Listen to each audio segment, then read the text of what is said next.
Gambo byange olusiiba bingi naye ngenda kukomekkereza ndowooza eddakiika nga 2 oba 3 male mpite omugenyi omukulu. Omwami yatulambira ne Seekamiri okugenda okumuziika. Yalina abaana 2, omu dokita omulala looya. Naye bwe twagenda okumuziika abaana be baagana okumusaalira. Naye omulenzi teyalina wuzu. Ne tumugamba osobola okufuna wuzu. N'aganze sirina wuzu sijja kumusaalira. Naye ekyasembayo yagamba sheekhe ye munkakaze n'eddiini n'esswala sigimanyi. Naye tetwamanya omusajja lwaki yatwesibangako. Yagamba bwe ndibanga nfudde mujje. Muzeeyi alina we yagaba yiikaataano kasawo. Kati nga omwami oyo be batwala omuzikiti ogwo n'essomero yali ya mukadde waffe. N'agamba naye mmwe be nnaamidde bwe nfanga abaana bange baleke wala. Ne tugamba abaana bo baleke otya ewala. So bwe twatuuka okumusaalira wallahi mabillahi tebaamusaalira. Kale omuwala ye twamusonyiwa. Ayinza okuba teyalina wuzu. Naye omulenzi yagamba nze sirina wuzu. Ne tumugamba kale jangu tunaaze nga tuli ffenna. Ndaga nze saaga mutunuulako naye nga dokita. So yamusomesa era wa bbeeyi. Osobola omusanga mu ddwaliro nga wa bbeeyi naye nga talina kyakuyambi. Kati oba owulisa ekigasiya.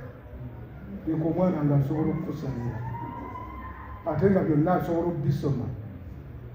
Byonna asobola okubisoma n'abeera wa bbeeyi.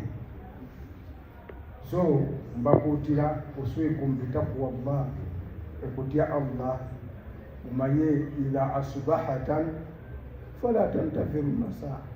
Bwe mubeera nga tubukeesezza nze sigulawo ovaaye atalengedde. Ekyo nkibangulira wallahi. Nze ekintu kyonna kagabe menvu ngula nga ndaba ngenda kukalya. Naye bwe mba sigenda kukalya sigula. Sirinda nkyali kagenda kwengera ku kisituukayo. Oli eyo hadisi ya Nabbi sallallahu waliwo akiwakanya. Omuntu asobola okuzuukuka nga Mungu yamutudde. So tweteeketeeke fatazawwadu fa inna khayra zaadi taqwa Allah. Tujja tugenda olwaleero ebifaananyi bye tulina bingi. Bamuzaata bali Kigoogwa. Nze saamanya akote muzaata bajja kuziika Kigoogwa. Yajjako wano nga twogera muzaata sheekhe muzaata n'agamba wallahi nze ekijja nkiteekateeka kunteekaawo. Naye ng'akyali mulamu yalina abaana be yali aweerera wano nga mulekwa naye ng'abayamba mu nsawo ye. N'aganza bano abaana bwe mba nga nfudde Amiri siraje mubatwale kuba Misi yali taata wange bwatyo bwe yatugamba. Naye mu covid omwo mu covid talimu ya covid twali tugenze kugulawo muzikiti najja wano buli okuli awe ku matunda mu ndeeyi ogw'essomero. Najja wano n'atukola n'atubuuza kunaga naye bwe mba nfudde ndi waawe ng'atambula. Naye olwaliro Kigoogwa awo abasajja abanene bonna bali mu ttaka. Ani anaasigala? So twesibire entanda.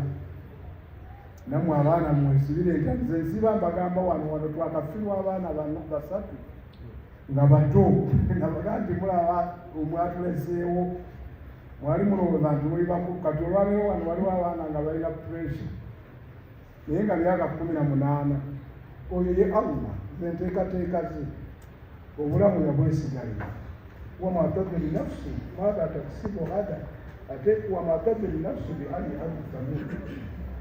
Enkya tomanyi kyogenda kukola ate tomanyi wowe bagenda kukuziika. So Mukama waffe siwa okuwangula ebigambo bino naye mbadde mbuulirira abaana bano n'abazadde mwe babiri. Abaana abalala be bazadde bo tebawankanya. Oba oyagala dokita musooka omukwase Quran ejja kubeera dokita. Sebo kawe